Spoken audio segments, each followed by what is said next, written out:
Everlasting Ministry. The Monday Minute focus for today is the woman at the well.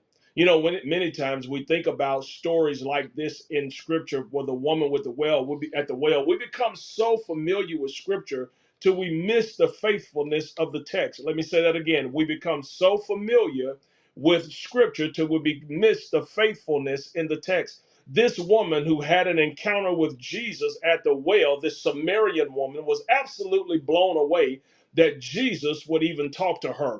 But let's take a look at the faithfulness of what happened after her conversation with Jesus. Scripture teaches us in John chapter 4, starting at verse number 28, it says, "So the woman left her water pot and went into the city and said to the men, 'Come see a man who told me all the things that I have done. This is not the Christ, is it?' They went out of the city and were coming to him."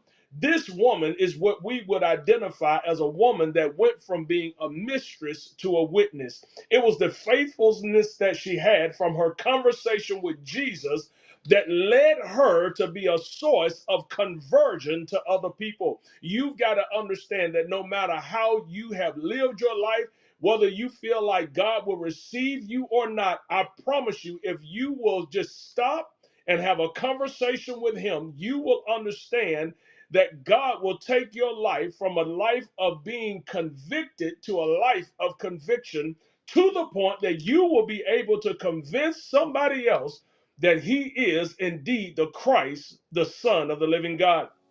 So I pray that you get to the point where you don't just become familiar with Scripture, you allow your life to line up and be faithful to Scripture. This has been Pastor Derrick Jordan coming to you once again from Hope Everlasting Ministry, where the hope of the Lord is and is Him, and always remember, it's Him time.